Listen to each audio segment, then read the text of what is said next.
तुमने जंगली जानवरों को लोगों पर हमला करते तो देखा होगा, लेकिन हमारी आज की कहानी में इसका एकदम उल्टा है। कहानी की शुरुआत होती है एक जू से, जहां कुछ शिकारियों ने घुसकर एक शेर का बच्चा चुरा लिया। उस बच्चे को पिंजरे में कैद करके एक हवाई जहाज में ले जाया जा रहा था। इसके बाद हम एक 25 साल की लड़की एल्मा को देखते हैं जो पियानिस्ट बनना चाहती है। उसे जानवर भी बहुत पसंद थे। एक दिन वो एक आइलैंड पर घूमने जा रही थी। असल में ये आइलैंड उसके दादा का था। उसके दादा ने उसे कई साल पहले गोद लिया था और अब उनकी मौत के बाद ये आइलैंड एल्मा को विरासत में मिला है। आइलैंड पर अंकल जो ने उसका स्वागत किया। वहाँ पर एक बहुत सुंदर सा घर था। उसने फैसला किया कि वो आज की रात इसी आइलैंड पर गुजारेगी। रात के समय अपने दादा की वीडियोस देखकर एल्मा का दिल भर आया। एक वीडियो में उसके दादा ने बताया कि स्नो नाम की एक मादा भेड़िया कुछ साल पहले न जाने कहां से इस आइलैंड पर आ गई थी और समय के साथ उन दोनों में गहरी दोस्ती हो गई। दादा ने एल्मा से कहा कि वो भी स्नो को ढूंढकर उससे दोस्ती कर ले। उस रात शेर के बच्चे वाला प्लेन बेहद खराब मौसम की वजह से उसी आइलैंड पर क्रैश हो गया। क्रैश की आवाज सुनकर एल्मा डर गई और उसने बाहर जाकर देखा, लेकिन वो आइलैंड बहुत बड़ा था तो उसे कुछ नहीं मिला। अगली सुबह चार्ल्स और एली नाम के दो नौजवान वहां आए। उन्होंने स्नो को कैद करने के लिए जाल बिछा दिया। असल में वो भेड़ियों के पार्क के मालिक थे और उसके लिए स्नो को पकड़कर ले जाना चाहते थे। कुछ देर बाद स्नो जाल में फंस गई, लेकिन अपनी सूझबूझ से चार्ल्स और एली के आने से पहले ही वो जाल काटकर भाग निकली। फिर वो तैरकर आइलैंड की दूसरी ओर जा पहुंची, जहां उसकी मुलाकात एल्मा से हुई। पहले तो एल्मा घबरा रही थी, लेकिन फिर उसने अपने दादा की बात याद की और स्नो को पुचकारने लगी। कुछ देर बाद एल्मा प्लेन क्रैश की जगह पर पहुंची। खुशकिस्मती से शेर के बच्चे को कोई चोट नहीं पहुंची थी। वो एक पक्षी के घोंसले में गिर गया था, लेकिन पक्षी ने उसे नीचे धक्का दे दिया और इसके बाद वो सीधा जाकर एल्मा की गोद में गिरा। एल्मा भी उसे अपने साथ घर ले आई। उसी वक्त स्नो भी अपने छोटे बच्चे के साथ घर में आ गई। घर में 3 प्यारे जानवर देखकर एल्मा बहुत खुश थी। उसने तुरंत अंकल जो को बुलाया, लेकिन उन्होंने एल्मा से कहा कि इन खतरनाक जानवरों को घर में रखना ठीक नहीं है, तुम्हें इन्हें जू वालों को दे देना चाहिए। अंकल ने ये भी बताया कि शेर के बच्चे को ढूंढते हुए जू के कर्मचारी वहाँ जरूर आएंगे, और हुआ भी बिल्कुल वैसा ही। अगले दिन एनिमल कंट्रोल वाले वहाँ पहुँच गए। वो जानती थी कि जू वाले कितने बेरहम होते हैं, इसलिए उसने फैसला किया कि वो उन्हें जानवरों के बारे में कुछ नहीं बताएगी। उसने झूठ कह दिया कि उसने किसी शेर के बच्चे को नहीं देखा। घर लौटकर उसने देखा कि स्नो अपने बच्चे के साथ साथ शेर के बच्चे को भी दूध पिला रही थी। उसे बेहद खुशी हुई क्योंकि अब स्नो दोनों बच्चों का ख्याल रख रही थी। जैसे जैसे दिन बीतते गए दोनों बच्चों में दोस्ती बढ़ती रही। एल्मा ने भेड़िए के बच्चे का नाम जैक रखा और शेर के बच्चे का नाम ड्रीमर। उधर अंकल जो को चिंता थी कि ये जंगली जानवर एल्मा को कोई नुकसान न पहुंचा दें। लेकिन इसी तरह कुछ महीने गुजर गए और अब दोनों बच्चे थोड़े बड़े हो चुके थे। एल्मा उन्हें आइलैंड पर घुमाने ले जाती और अपने दादा की मनपसंद जगह पर उनके साथ खेलती भी थी। बदकिस्मती से एक दिन जब एल्मा पियानो के एक ऑडिशन के लिए गई थी, तो पीछे से वो भेड़िए के पार्क वाले आइलैंड पर घुस गए। इस बार वो स्नो को कैद करके अपने साथ ले ही गए। उधर एल्मा का सिलेक्शन भी हो गया और वो बेहद खुश थी। लेकिन जब वो घर लौटी तो उसके होश उड़ गए। उसके घर का सारा सामान बिखरा हुआ था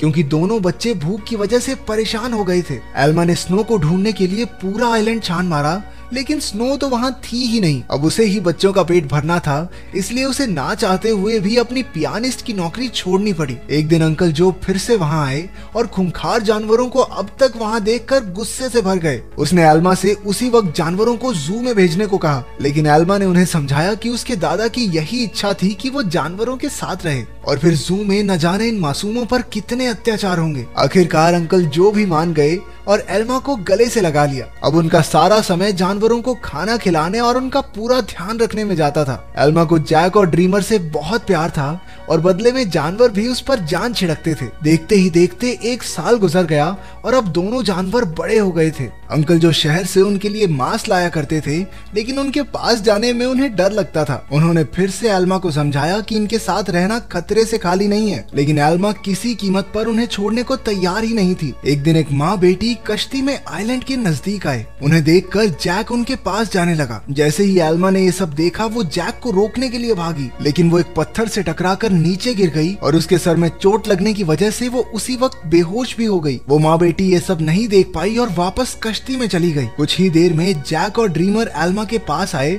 और उसे उठाने की बहुत सी कोशिशें की, लेकिन कोई फायदा नहीं हुआ। वो कई घंटों तक जोर जोर से आवाजें लगाकर मदद के लिए पुकारते रहे, लेकिन कोई नहीं आया। जल्द ही रात हो गई और दोनों जानवर एल्मा से सटकर बैठ गए। उन्होंने पूरी रात जागकर एल्मा को गर्माहट दी। अगली सुबह अंकल जो ने एल्मा को कई बार कॉल की, लेकिन कोई जवाब न मिलने पर वो समझ गए कि कुछ तो गड़बड़ जरूर है। वो तुरंत आइलैंड पर पहुंचे। उन्हें लगा कि जरूर इन जंगली जानवरों ने एल्मा पर हमला कर दिया होगा, इसलिए उन्होंने एनिमल कंट्रोल वालों को कॉल कर दिया। लेकिन जब उन्हें एल्मा बेहोश मिली और जानवरों को उसकी रक्षा करते देखा तो उन्हें अपनी इस हरकत पर बहुत पछतावा हुआ। इसके बाद जब एल्मा को हॉस्पिटल ले जाया गया तो डॉक्टर ने उन्हें बताया कि अगर जैक और ड्रीमर ने उसे गर्माहट न दी होती तो शायद वो आज जिंदा न होती। उधर एनिमल कंट्रोल वालों ने जैक को पकड़कर इलाई और चार्ल्स को सौंप दिया। उन्हें एहसास हो गया कि जैक तो स्नो का ही बच्चा है। वहीं ड्रीमर को एलन नाम के एक आदमी को बेच दिया गया जो एक जू चलाता था। एलन बहुत बेरहम आदमी था जो अक्सर अपने जानवरों को पीटा करता था, लेकिन अपने बाप से बिल्कुल उल्टा उसका बेटा रैफा बहुत नरम दिल का था। जल्द ही उसकी दोस्ती ड्रीमर से हो गई, लेकिन कुछ ही दिनों में बेचारे ड्रीमर को कई नशीली दवाइयां देकर सर्कस में करतब करने के लिए मजबूर किया जाता। ड्रीमर ने अब तक की अपनी जिंदगी मजे से आइलैंड पर गुजारी थी, लेकिन इन बेरहम लोगों ने उस पर काफी बुरा असर डाला। इसलिए राफा अक्सर उसके पास उसे शांत करने जाया करता। उधर हॉस्पिटल में एल्मा ने होश में आते ही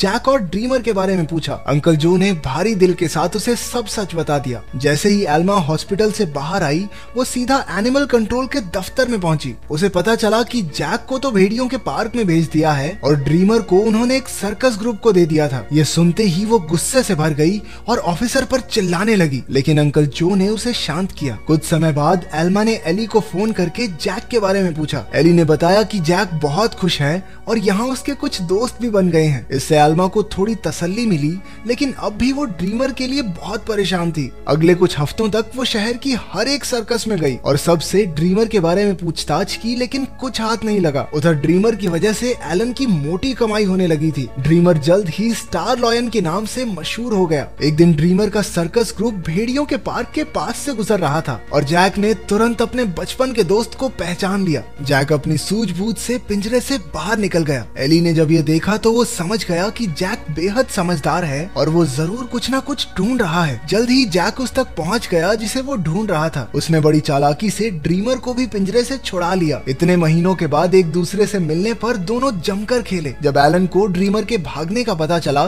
तो उसने गुस्से में बेहोश करने वाली बंदूक निकाल ली। उसके बेटे रैफा ने उसे रोकने की बहुत कोशिश की, लेकिन लालची एलन ने उसकी एक ना सुनी। हार कर रैफा भी ड्रीमर को ढूंढने एलन के साथ चल पड़ा। एलन ने एली को भी ड्रीमर के बारे में बताया। अब वो समझ गए थे कि जैक और ड्रीमर दोनों साथ ही हैं। इसी वजह से पूरे शहर में हाई अलर्ट जारी कर दिया गया। उस शाम एली ने एल्मा को सब कुछ बताया और कहा कि एनिमल कंट्रोल वाले दोनों जानवरों के पीछे पड़े हैं। ये सुनकर एल्मा घबरा गई, लेकिन एली ने बताया कि उन्होंने जैक के शरीर में एक ट्रैकर फिट किया था। जैक और ड्रीमर की आखिरी लोकेशन एक जंगल के आसपास थी। अब एल्मा और एली ने मिलकर जानवरों को ढूंढने का फैसला किया। उधर दोनों जानवर शहर में खुलेआम घूम रहे थे, इसलिए पुलिस ने शूट एट साइट के ऑर्डर्स दे दिए। बाद में दोनों जानवर फिर से जंगल में पहुंच गए, जहां एलन और रफा ने उन्हें देख लिया। लालची एलन ने ड्रीमर पर अपनी ट्रैंकुलाइजर गन से हमला कर दिया, लेकिन उसी वक्त जैक बीच में आ गया और अपने दोस्त के बदले खुद गोली का शिकार हो गया। बेचारा जैक तो उसी वक्त बेहोश हो गया, जबकि ड्रीमर को वहां से भागने का मौका मिल गया। उसके भाग जाने के बाद रैफा ने तुरंत जैक का ट्रैकर हटाकर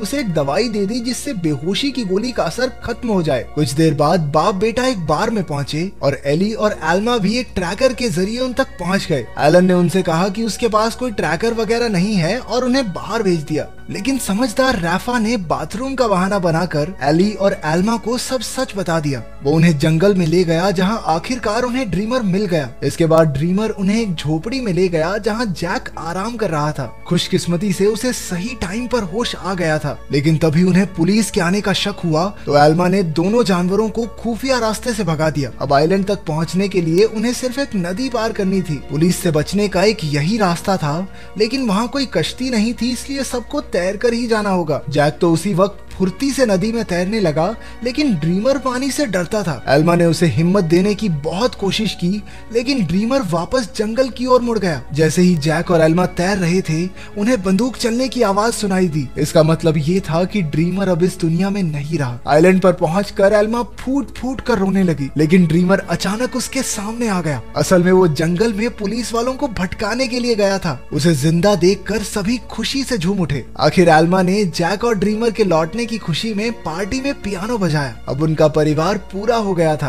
अंत में एल्मा ने सबको अपने प्यारे जानवरों की कहानी बताई, जिससे सभी लोगों के दिल भर आए और वो तीनों खुशी खुशी फिर से एक साथ रहने लगे। तो तुम्हारा फेवरेट जंगली जानवर कौन सा है और क्या तुम उसे पालना चाहते हो? कमेंट्स में जरूर बताना। मिलते हैं अगली वीडियो में।